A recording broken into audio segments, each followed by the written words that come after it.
My love of the TV series Smallville is well documented, and there's one rewatch podcast that's always at the top of my queue. Zach Moore's Always Hold On to Smallville, which continues with more great Smallville and Superman talk now that their series rewatch has concluded. Listen wherever you get podcasts. If you have children and are looking for a family-friendly store, look no further than Aw Yeah Comics. Visit one of their 3 locations, Harrison, New York, Muncie, Indiana, or Skokie, Illinois, and check out awyeahcomics.com for more.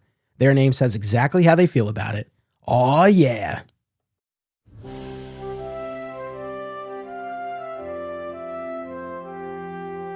In the 1950s, George Reeves embodied the Man of Steel in Superman's first television adaptation, from its gritty black and white beginnings to the kid-friendly color years. To this day, an entire generation reveres George as their Superman, while for others, the show remains an overlooked, underrated chapter in the character's history. On this podcast, we bring everyone together as we break down each episode of Adventures of Superman, examining it within the context of the series itself, as well as the larger Superman mythology.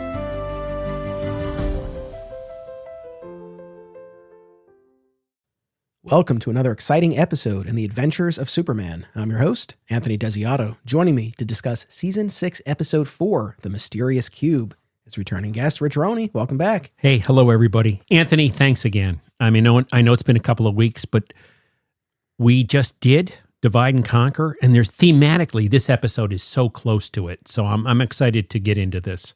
Yeah, these 2 episodes really work together as a pair, so I'm happy to have you for both of them. In this one, Superman turns to Professor Lucerne once again as he pushes his powers to new limits in order to penetrate a seemingly indestructible cube.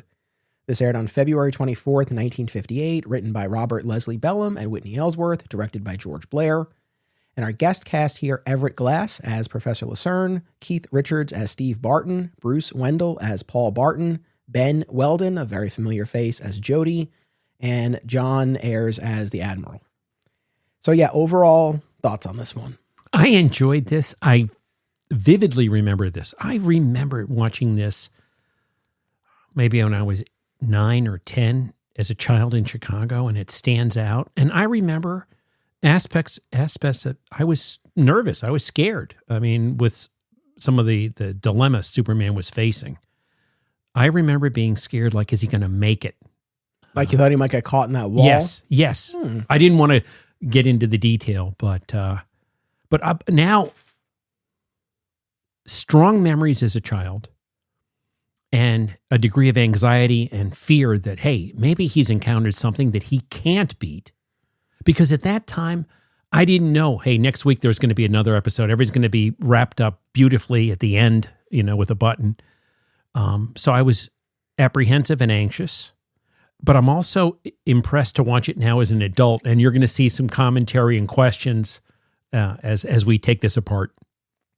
Yeah, right on. I mean, overall, yeah, I like this one, definitely in keeping with the sci-fi theme and Superman either developing new powers or using his powers in a new way, and certainly phasing through a wall, for example, is something that we see the Flash do all the time with his super speed.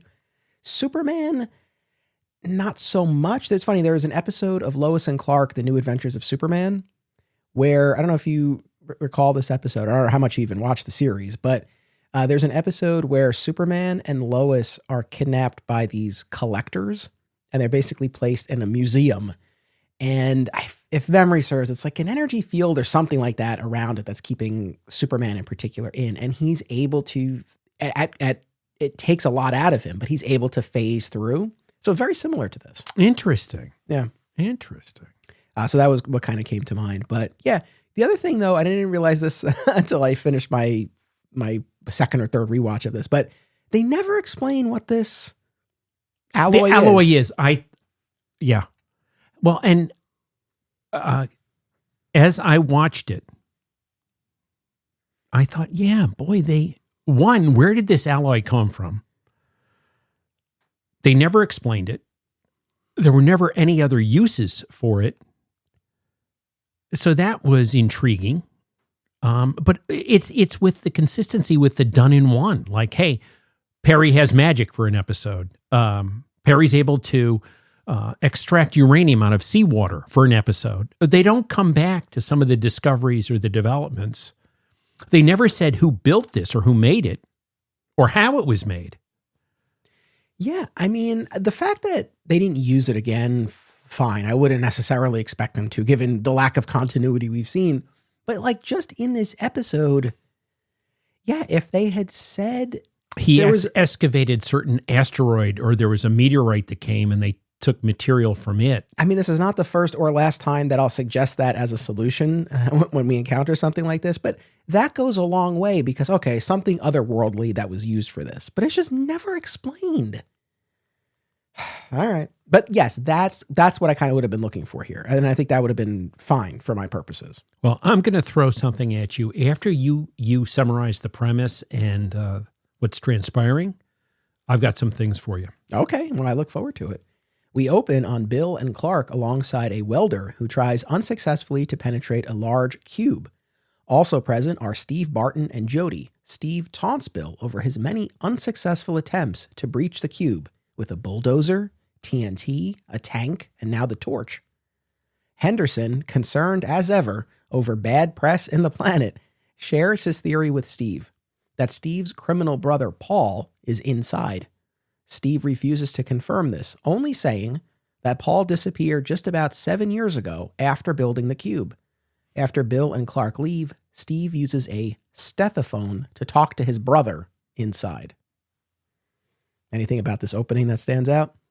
I didn't think about it till you just summarized it, but there's a definite departure with the Bill Henderson of this episode versus what we saw when he would roll up his sleeves and go, okay, we'll do this the hard way. Yes. The pre-Miranda. And now, see, he didn't do that here. Like, okay, Steve, you want to play tough? He didn't do that here. And though I think if he were to, beat the snot out of the guy, I don't think Clark would have stopped him. Yeah, well, I mean, season 1 Clark would have participated. Season 6 Clark, yeah, I don't know. I mean, we were talking about this off mic, and I don't know, maybe we were planning to say this until later, but this cube has been there for 7 years. What has, that watching it through an adult eye, what has Superman done for 7 years? Now, what irked me even more, and off mic, you alluded to this, like, I don't know if 7 years of absence automatically makes you free from any constraints with the law. Yeah. All right. So let's get into, because that unfolds a little bit in this next scene here. So yes, let's hit on that. At the Daily Planet, Bill and the crew discuss the working theory that Paul is waiting the full 7 years so that he can be declared legally dead and escape prosecution. Yeah, like I was saying to you off mic, they didn't cover that specifically in law school, but I don't know. That's like, then he's untouchable. So that was a little, that felt like a little bit of a stretch. I did like, though, a little back and forth between Perry and Jimmy, right? The business about like, don't you think like a criminal? Oh, I forgot until you just said it. Yeah. Yeah, I forgot about that. Yeah. Yeah, because obviously Perry has sorted out kind of the motivation here between hiding for the full 7 years. And they also, in that briefing back in Perry's office, they played up the fact that Paul Barton was really a murderer and, he ran the full gamut. Yeah, I forgot offhand what they listed as his crimes, but yeah, it was pretty extensive. And I think he murdered people. So he wasn't this just like withdrawn criminal strategist.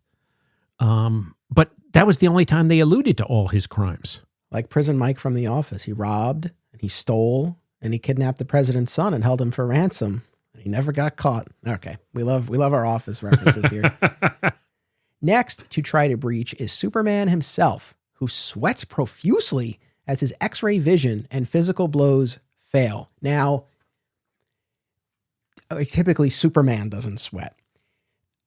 Do you think that this was simply a matter of George Reeves was overheating and he was sweating? Or do you think they were trying to show like Superman is trying so hard that even Superman is sweating?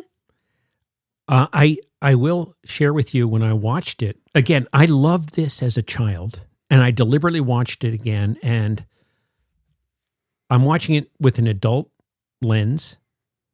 I was impressed when he tried to use his heat vision and his x-ray vision. I was impressed that it did show the perspiration on his face. Hearing what you just said a second ago, I'm now thinking that he was probably, because I've heard that all the padding in that, Right. they had to cool him off and he would perspire frequently. And I've also, from some of the reading and the stories you've told me, as the series progressed, he liked his gin and tonics. So all the padding probably caused him to perspire. And then someone said, you know what? That might be good. I just think it was a fortunate moment. And they said, let's capitalize on it. Like he was sweating and they're like, all right, let's just use it. Maybe, whether it was that or they specifically sprayed him. I think, or even if neither of those was actually intended, it has a useful effect here. It conveyed how hard this is, especially for Superman. Steve finally admits that Paul is, in fact, inside, and later tells Jody that they need insurance to make sure Superman can't stop them. It's like if this guy could have just kept his mouth shut for like another day. They waited 7 years. I thought about that driving over here today. I thought about that, if I may, I thought about that like, you know what? If he had kept his mouth shut, the whole thing would have been successful for Paul Barton. Yeah. But also, two other things irked me. Like, what, did the police have this on call-up? Like, as they got closer and closer to the 7-year point, like, hey, in another 10 weeks, this thing's really he's going to be getting away with it. Well, one, how attentive were they to his absence 7 years earlier? Did they have this on call-up? Were they monitoring this? And then especially, where the freak was Superman for 7 years? Like, you had this bunker built in this guy's backyard. He hasn't been seen. You can't find that he went to another country or vanished or went into witness protection or something like that. So what has Superman been doing for 7 years? I mean, trying to explain this for them. Maybe, it's hard to imagine that it had been constructed in secret, but it is not entirely clear the exact location or the surrounding area where this cube is, right? But they had the house right next door that later on they kept Jimmy and Lois captive in. And they had that outside patio table with the awning. I mean, if that were actually the backyard of one of the brothers' houses, then it's like, how could this not be seen? But I don't know. For argument's sake, let's say they built this at what? Well, I was going to say, the same guys that in that other episode built a 60-foot shaft out in the desert, they must have built this bunker. Yeah, no, but where I was going with that is maybe they built this at a new location that the police wouldn't have known about, i.e. that they're not, like maybe the police weren't aware of it as it was being constructed. Maybe now, as it's getting closer to the 7-year mark, the brother and the underling have started camping out more. Oh, in anticipation. And maybe the police got a tip, like, oh, one of the Barton brothers has been sighted. And then that caused them to investigate. I could go with something plausible. like that. That's plausible. So, I will say the other thing that I reflected on is, and you're going to reference this, it was impossible for Superman to visually see what's going on or to use his super strength and decimate the wall and get in there. But how did Paul Barton get the oxygen? I mean, they said, well, maybe he had condensed tablets and vitamins and, provisions. But how did they take care of the plumbing, and how did he get oxygen in there? So those things mystified me.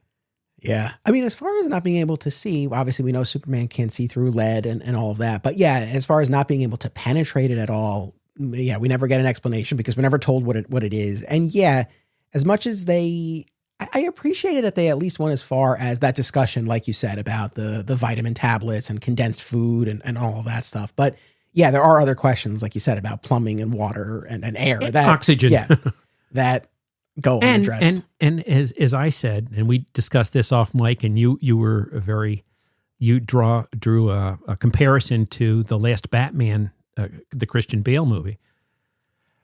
For a guy who's been in there 7 years, he had an extremely nice haircut. I mean, he was coiffed and, shaved. Suit? Yeah, I know.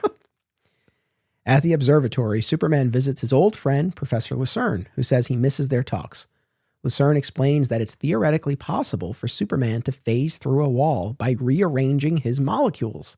Superman jokes that he's never tried this, though he's broken through a lot of walls. That was great. Yes. A little self-referential humor. Yes. I'm like, awareness. all right, yeah. Self-aware. We talked about this last time, but it seems pretty clear that this was meant to come before Divide and Conquer. And that's why you have this moment of their reunion, and I missed our talks and all of that. Look, we've joked a lot over the course of the series about these quote-unquote best friends of Superman's or Clark's who are only seen or referenced once and never before or since. Lucerne almost would be in that category, but for the fact that at least he's in 2 episodes. I agree. That goes a long way. I agree. As I think the last few weeks ago we got together and we discussed Divide and Conquer. This in some ways was very reminiscent of the 2 pirate, the Jolly Roger and the other one, where it seemed like, you know what, we got Lucerne, let's get the maximum we can out of him. I also was very impressed with the fact that they used Lucerne because while I appreciated Professor Pepperwinkle in his first episode, he wore on me. Yeah. And his silliness, I think, would have been inappropriate. So I think the seriousness, there was a degree of credibility with Lucerne as a scientist. It was more plausible. And just like I said in the last episode, I was impressed with how Superman comprehended and held his own intellectually as they discussed scientific theory. As they discuss molecules again. Once again, yeah. So what have we learned? Lucerne and molecules. Molecules. Fat Moose Comics, established in 1982, is New Jersey's best and oldest comic book store. Moose has that rare old-school comic shop feel and camaraderie, yet also remains a welcoming space for new fans. Visit them in Whippany or reach out via the Fat Moose Comics Facebook page. Ever wonder what would happen if a person who knew barely anything about comics decided to absorb hundreds of Superman stories? Robbo is that kind of person, and that's exactly what he's doing on a new show called This Podcast Will Never Die. Listen and subscribe today. Step into the refraction with Drunken Avenger #1, The Volunteer, an indie comic by Rick Reason that turns the tropes upside down. 4 men died in 9 seconds. John Stevens survived, but survival has a price. Follow @Drunken Avenger on social media for project updates and previews. Single Bound is a new podcast hosted by married couple Amy and Logan as they review single issues of comics. And if the title makes you think of Superman, you're not alone, as the Man of Steel is a regular topic of discussion. Listen and subscribe to Single Bound on Spotify and YouTube. But yeah, no, I mean, and he was at the observatory, right? So it very much like, was Professor Roberts, that was his name from Panic in the Sky? Well, your memory's better than mine. I think that was it. But it was a different observatory. Oh, right. Okay. But still like that same type of setup and the telescope and all. You got to check out those molecules in space. For the benefit of your listeners, I've got about an hour and a half drive and I treasure these get-togethers. But as I was driving over, I was thinking, well, wait a minute. Lucerne's expertise is really molecular biology and molecular physics. I guess unless you want a subconscious reference to science, an observatory is the best thing you can do. Yeah. I mean, I think they just figured scientific setting and they went with it. But yeah, I mean, so I guess, I don't know, for anyone who's been listening to us over all of these discussions and it's like, well, what more do you want? This is what I want. I like having a character who at least, who's introduced as being a person of significance in one of the characters' lives. And you actually see them more than one time. That really goes a long way. And did I need him to pop up in yet more episodes? I mean, that could have been interesting, but no, this was solid. I like the kind of the back-to-back hit of Lucerne. And I thought if things had been different and they did a season 7, it would have been intriguing. You laid the groundwork, their friendship, their scientific discussions. You could have brought him back. Yeah. It's so funny to me, though. It's like in virtually all of these instances where there's a scientist or Clark's physician or any of these best friends, it's like it's never someone we're meeting with Clark or Superman. It's like always someone they've had this off-screen backstory with. Wow. Yeah. And I get it. I get it in the sense that it cuts out having to explain. It's just like, oh, I know a guy. This is my best friend. He's going to help us here. It's like, okay. But it would have been interesting maybe sometime to see it develop. Meet. You know what, Anthony? I commend you. There's a degree of a tremendous consistency, like Gary Allen in Double Trouble, the general or the colonel. Candy Myers. Sam, the wrestling guy. There have been a pattern of I've got this historic relationship with this person, and now I'm going to engage them again. Yeah. But they never did. I'm going to meet this person for the first time. I mean, they could have done something with Gary Allen as an agent of the government, meeting for the first time or their paths crossing. And like, maybe I think he's a bad guy and he ends up being a good guy. But it was always in the past, and now they're re-engaging. Yeah, it's like, I just feel like it would have been interesting to see Clark or Superman forge one of these relationships. And I think in a number of instances, and I think the Gary Allen one is a good instance of this, where, and it's been a little while since we watched and talked about it, but I don't know that them having this previously unseen backstory really added anything other than it's like, okay, well, that's why Clark was going to pick him up. But it's not like that played into the proceedings. True. Right? Like, oh, I know this about Gary. He would never do this. He would, you know what I mean? Like it wasn't like that. So I don't know how much that really added. It's just, I don't know. It's kind of an intriguing choice, but on a positive note, yeah, I like Lucerne. And look, we've seen now across Superman media over all these decades, a grand tradition of a scientific advisor. I mean, Professor Hamilton's probably a very clear example of that. Professor Klein on Lois and Clark, The New Adventures of Superman. So yeah, him having a scientific guide is great. And also, as I grew up in reading Silver Age comics, Superman had an affinity for science, which emanated from Jor-El. And there were some stories when he would go to another planet or something, or he would abandon his Clark Kent identity. And he was in the Science Guild, or he was in a science job because he had this aptitude for science.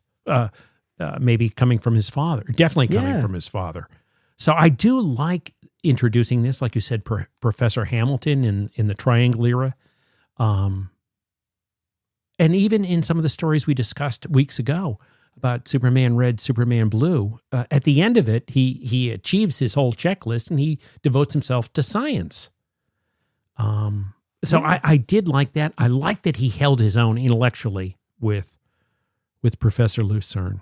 Yeah, when we said this last time too. No, I think that was a very nice touch that he wasn't just sitting there being told all of this, that he was actually a participant. Superman successfully performs a test run, but Lucerne warns that the mysterious alloy of the cube will be a lot more dangerous. I brought this up last time, so I'll keep this quick. Once again, I think there's an interesting moral question that goes unaddressed here about whether Superman risking his life is quote unquote worth it in an instance like this, where he's Earth's sole protector just to get this one guy.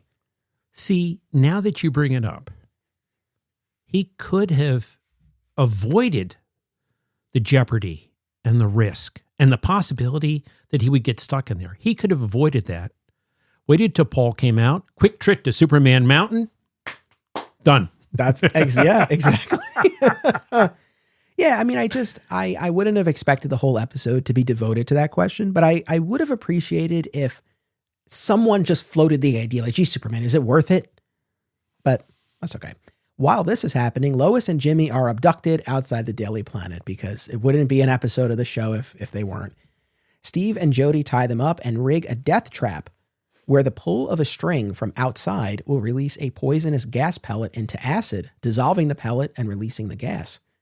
Superman arrives and begins phasing into the cube. When he overhears the danger that Lois and Jimmy are in, he feigns failure and weakness and hobbles away. So this is what made you nervous as a kid? And I'm thrilled you paused there, because I'll talk about my 8-year-old view on this and my adult view. So I can remember my brother and I we didn't realize everything was going to be nice and tidy and at the end of a half an hour episode. And it would revert back to the status quo. And even the photographic special effects, as he was kind of like merging through and working through, it showed this distorted lens, this distorted view of things, that he was molecularly phasing through this 3-foot special alloy that we never learned what it was. So I was scared he was going to get stuck, which is something that Lucerne alluded to.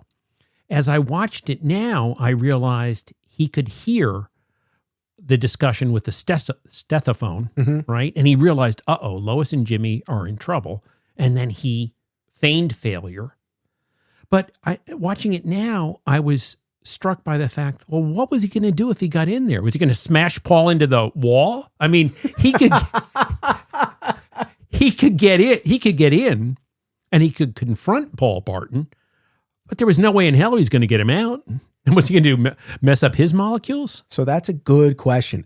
The only thing I can assume is that he knows Barton has some way to get out. Oh, that's a good So he point. probably figures, like, once I'm in there, I'll make him do it. Oh, okay. Maybe it's that. Good point. My question is, Lois and Jimmy are right there in that house, right? Why didn't he? I know.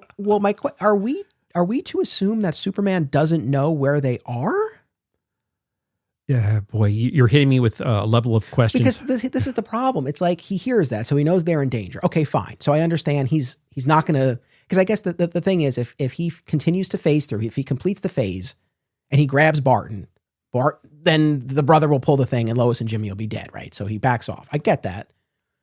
But he could then just rescue Lois and Jimmy and then phase through the thing. Yeah. And they're fine.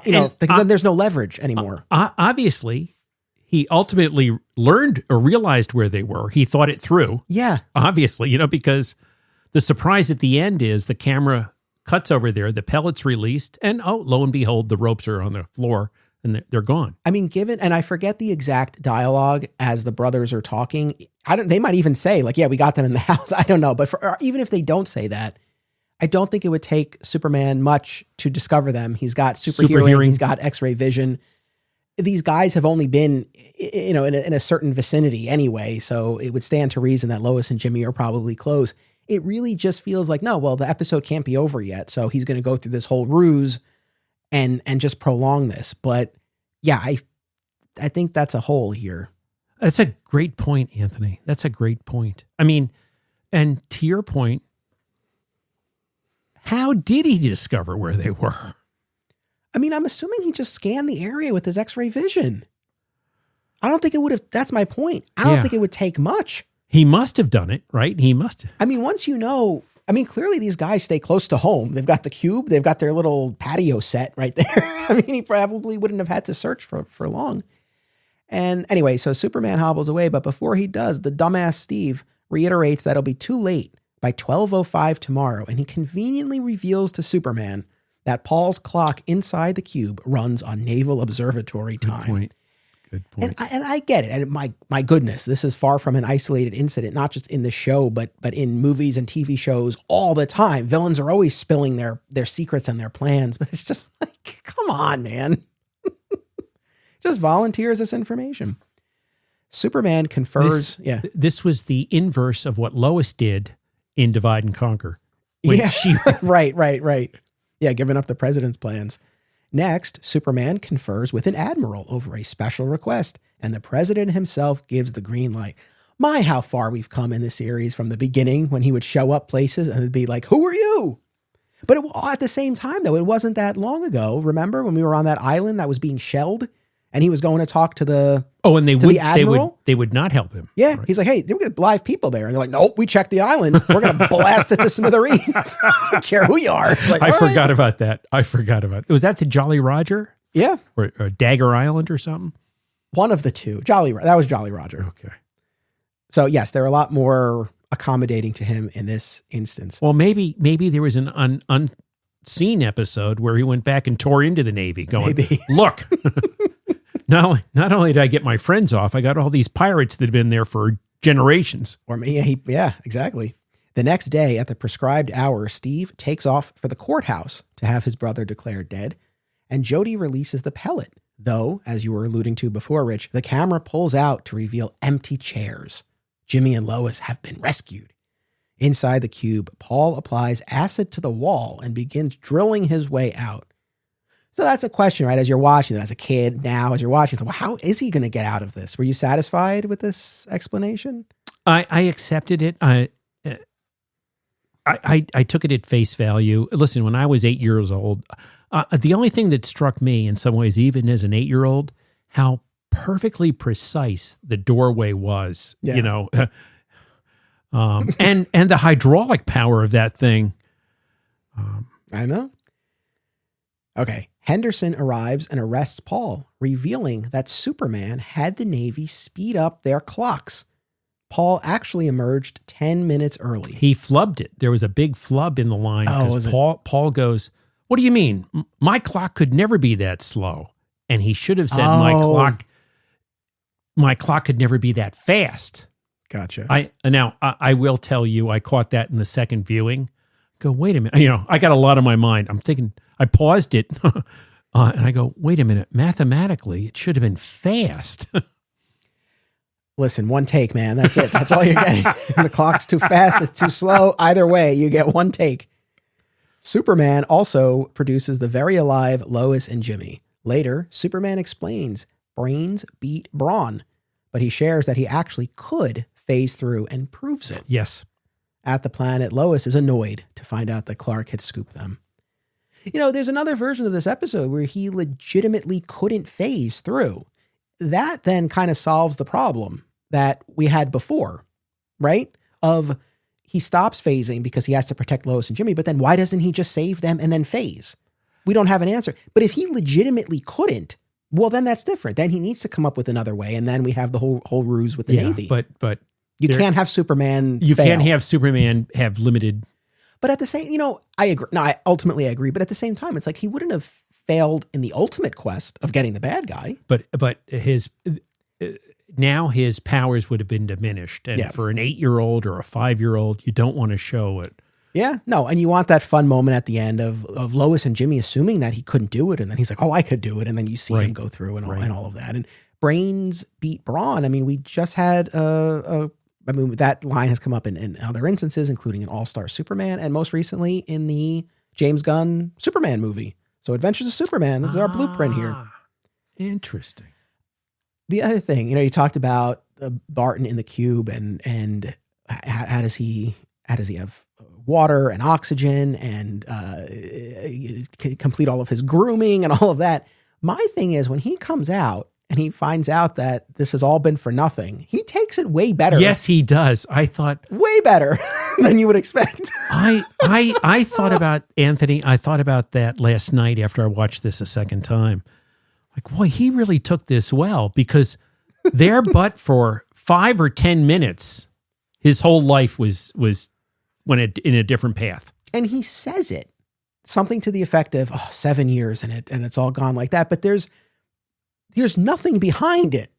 You feel nothing. Right. He was just like, oh well. Yeah. It's like, okay. Yeah. And knowing his rap sheet, like you were saying before, the murderer and gangster, and yeah, you would have thought that this would have resonated more. Yeah. Like, easy come, easy go. I guess he just enjoyed those 7 years by himself, and he's just content. And I would say now he must have been antisocial but he must have been a big planner. You know what I'm going to do? I've stolen enough. I've murdered enough. I've got such riches. I'm going to vanish for 7 years, and then I'll be, they can't touch me.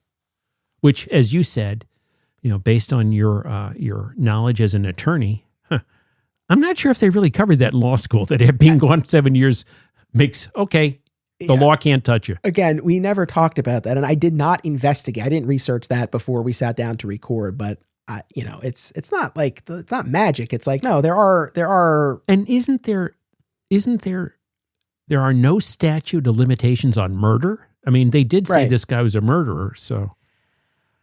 Yeah, so I don't know. It leaves a little something to be desired on that front. But yeah, I mean, that's the mysterious cube. Anything we didn't talk about that you want to before we give our rating?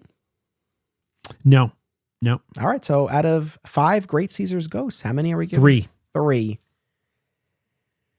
I think I'm going to go with you on this one and say 3 as well. Yeah, like it was like I said with Divide and Conquer. I think this is another one that stands out a lot more to people because of the new power or the new use of the his evolution. powers. Yeah. But once again, as far as the actual execution here, yeah, and that's the thing. Going back to the brother and the underling, it's just they blew this whole thing. If they hadn't been hanging around the cube, taunting the police and Superman and spilling all of the secrets, and I that's a great point, because if I may, and I'm sorry, I'm it's stepping okay. on you a lot, but if they had not set up the patio furniture and the awning, right? If they had just stayed away and had the police come and throw up their hands in futile, like we couldn't do it, well, then time would have elapsed. And quite frankly, if he had, he did 7 years. If you had done 7 years in 2 days, you would have pulled this off. If you had given yourself a little insulation, a little cushion.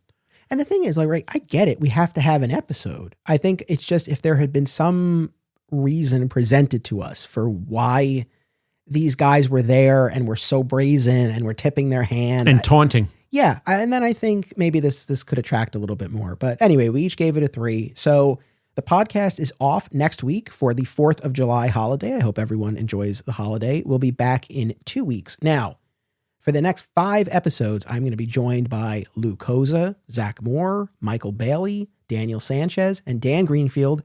And then, Rich, you are going to be back for 3-in-1 later this season. 3-in-1. Okay, good. So I'm looking forward to having you back here. Audience, come back in 2 weeks. Until then, as always, remember, only Superman can do super things.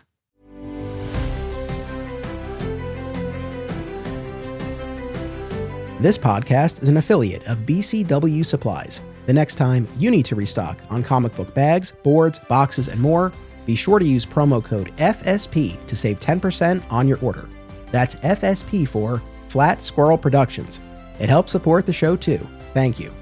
Another way to support the show and receive exclusive content, including the spin-off podcast Beyond Metropolis, is by becoming a member at patreon.com/Anthony Desiato.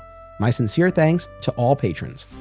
Please subscribe, rate, and review today via your podcast platform of choice, and continue the conversation by joining us on social media.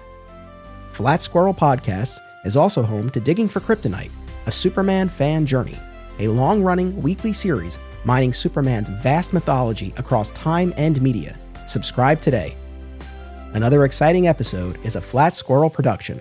Key art by Greg Schiegel and theme music by Dan Pritchard.